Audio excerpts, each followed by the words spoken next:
I am now wanting to introduce to you Lydia Chai. Lydia Chai is a Malaysian young lady, or originally. Well, she was probably a Malaysian girl, but now she's a young lady. And who let's call it, made a name for herself by standing up to the New Zealand government and demanding that they stop shipping our rubbish back to her hometown in Malaysia.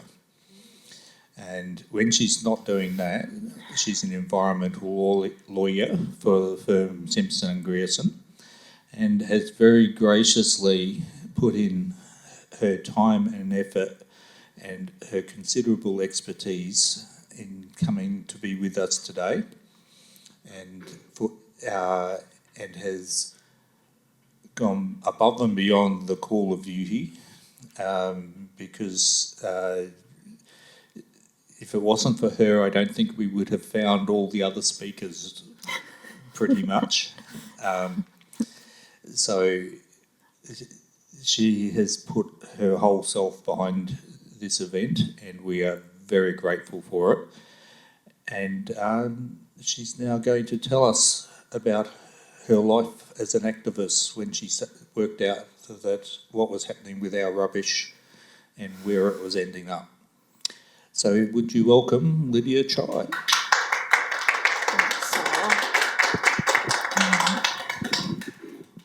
Tēnā koutou katoa, ngā mihi mai oha ki a koutou katoa, ko Lydia Chai aho. Thank you for inviting me to speak at this event. I've been really, really impressed by the Methodist Church's commitment to sustainability. I grew up in the Methodist Church, actually, so I'm very familiar. I feel very at home in this crowd. The fact that you invited me to speak and on my kaupapa shows a willingness to learn and hopefully change certain behaviors around buying and using and discarding plastic, among other things. I just want to say the focus of my talk is on plastics, because at the time I started my petition, that's all I knew about.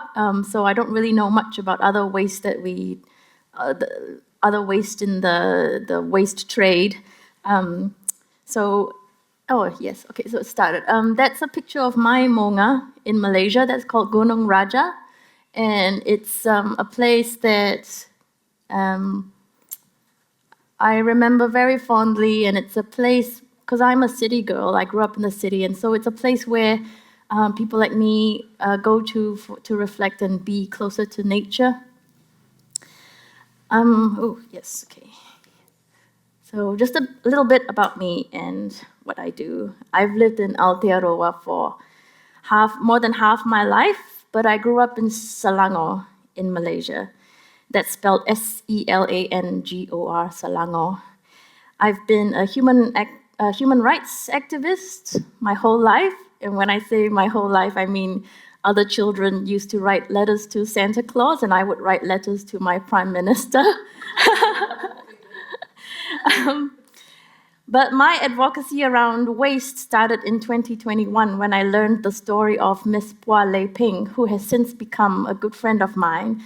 So Miss Pua is a chemist who lives in the town of Jenjarom in Malaysia. And she was reporting that since the waste trade entered my hometown, they've been experiencing a lot of environmental harms, health concerns. Rivers were heavily polluted by the toxins. The bird and the insect life had just disappeared within a short span of time. And so I was very concerned because this was near my hometown, so I figured that my family were experiencing the same sorts of effects, because one of the things she also described was that the plastics were being burned, illegally burned in open air at night to escape detection from the authorities. So they would smell the toxic air in their beds at night. That was really concerning to me. And so I started a petition to the New Zealand government to stop the ban of plastic waste to countries like mine, developing countries, I call it.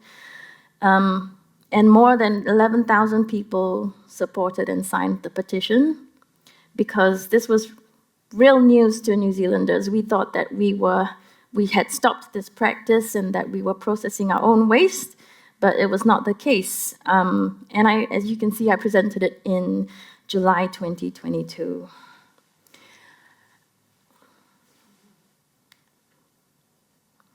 So my talk, I really want to tell you the story, the global story of our recycling. And that's something that's missing in the narrative that we hear. And then in the middle, I'm going to show you pictures and videos of Malaysia and the things that we found. And then I'll end with what happened to my petition at the end and the sorts of things that we can do. So this is what we think recycling is, or most New Zealanders think. So we put our recycling on the curbside after we've washed and dried them. It's sorted by council at a sorting facility. That's where our rates go to. The council sorts it, and then it's recycled in New Zealand or sent to the landfill. That's basically the simple story that people believe. And some of it, most of it is true, but the bit that's missing is the global story, which is that a lot of waste, not most of New Zealand's waste, but some of it is sold overseas. When I say it's recycled in New Zealand, it's things like, it's easily recyclable things like your clear plastic bottles. So that's made into meat trays or polar fleece, and other things. And so when it's sold overseas, it mostly goes to developing countries, and I'll tell you why in a minute. Okay.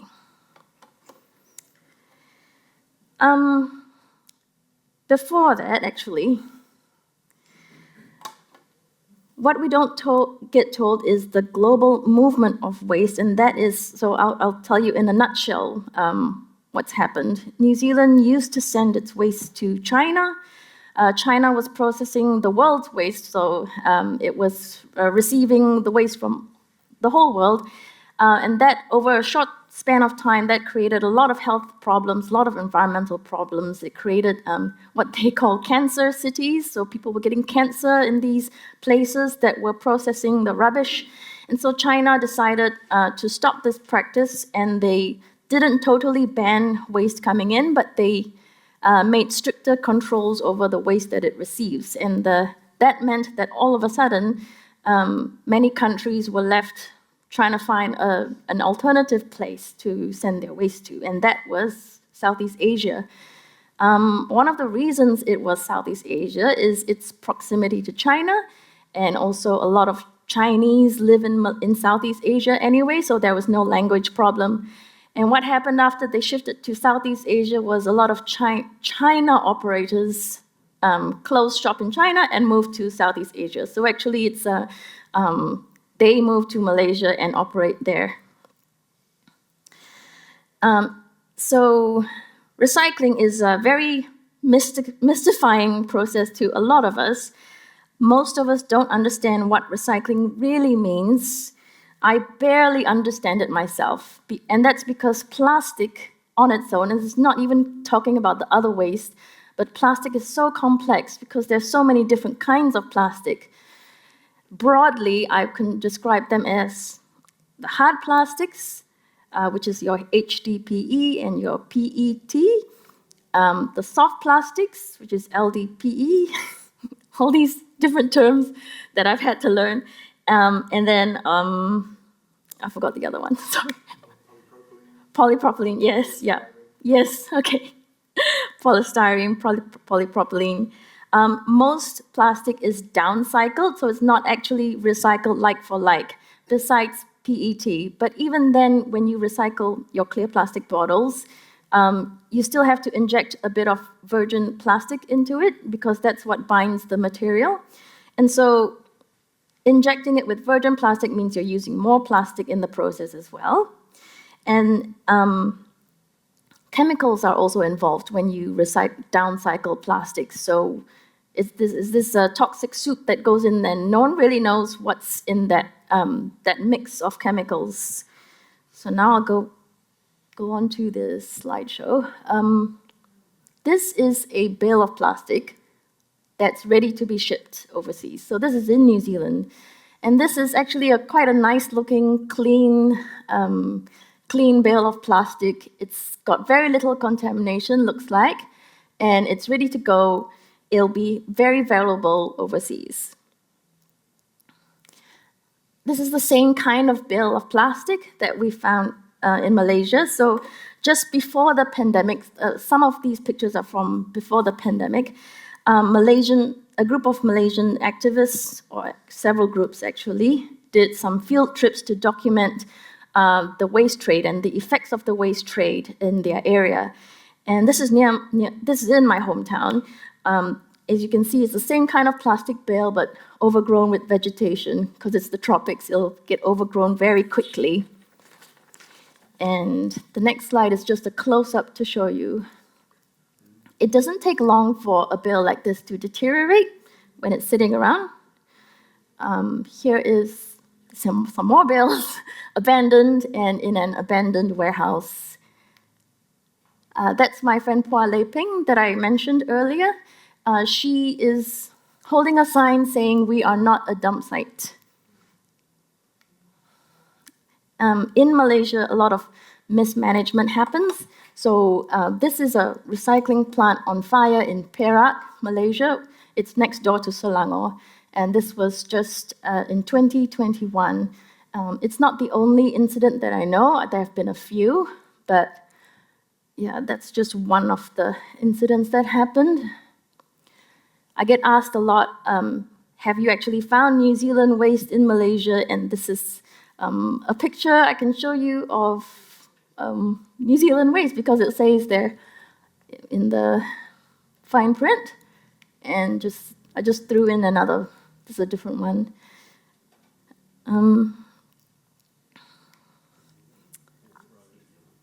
And so this is a video I want to show you. A lot of the time, recycling companies in Malaysia are illegal. So because they're illegal, they don't have any signage on the outside of their facility, and their vehicles have no signage either. So it's very cloak and dagger. And this is my last video for you, is a bonus video of a recycling plant in Indonesia.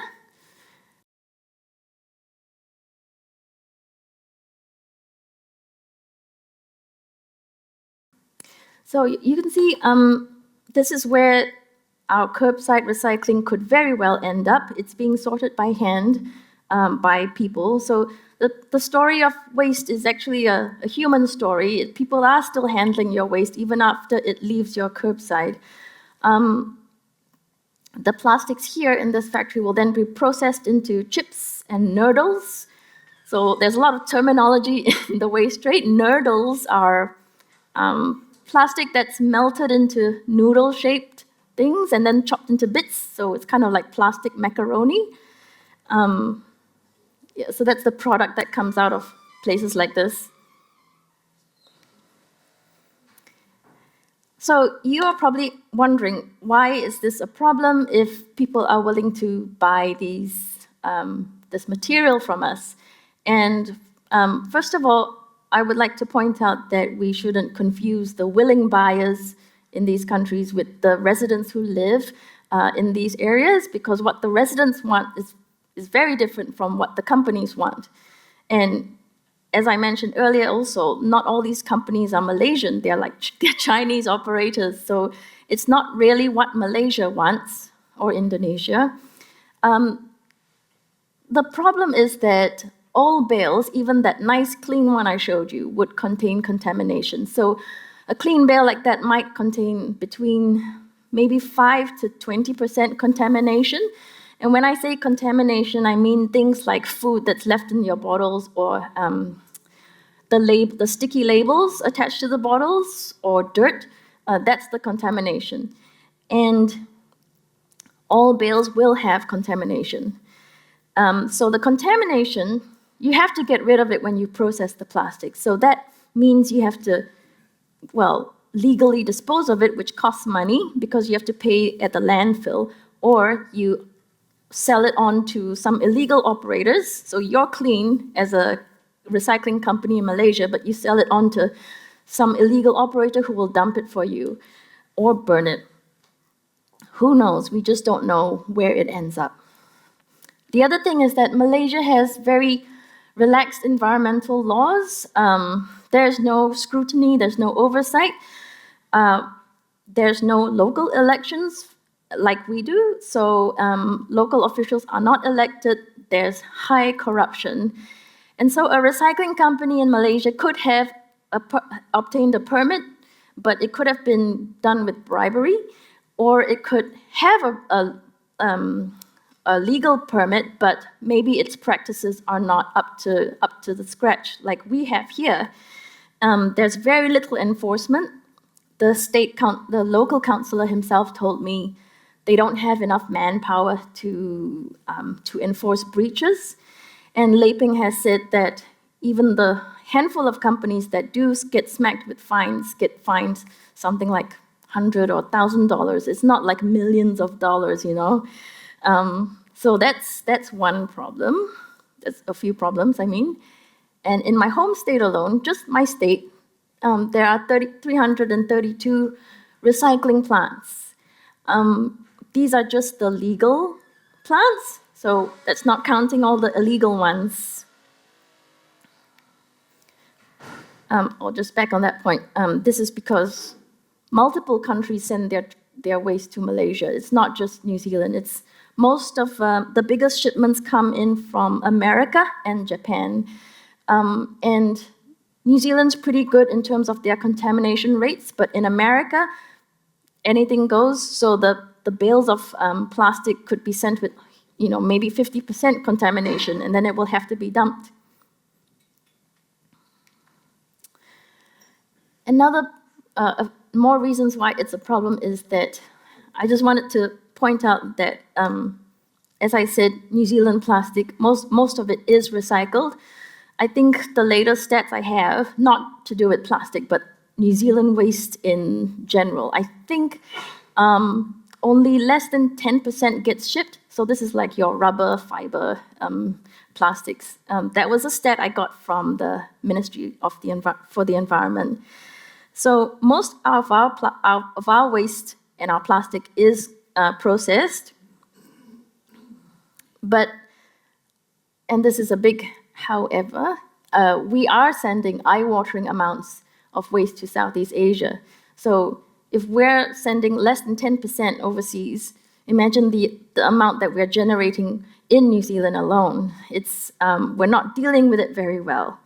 In the last 6 years, we've sent 200 million kilograms, and I express it in kilograms because no one really knows what a ton is. It's 1,000 kilograms. But so 200 million kilograms in the last 6 years, that's plastic alone.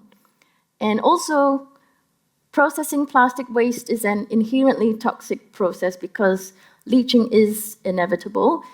There has been a study done in Scotland recently where they studied a state-of-the-art recycling facility, and it was like the best of the best, and they found that it leached plastic of up to 13% of all the plastic it was meant to process. So Malaysia doesn't have such a state-of-the-art facility. The standards are very low. So you might be wondering what happened after my petition. Just a bit about the petition process. It's one of the best things about our democracy. Any person in New Zealand may bring a petition on any subject to Parliament as long as it hasn't been brought up before. And then someone in Parliament, the select committee, has to consider it and respond to it. So it's a really good process that we have in our democracy.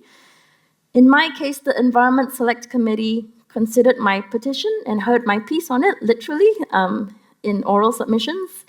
And since then, the committee commissioned a report from the Ministry for the Environment, and now they are considering a licensing system.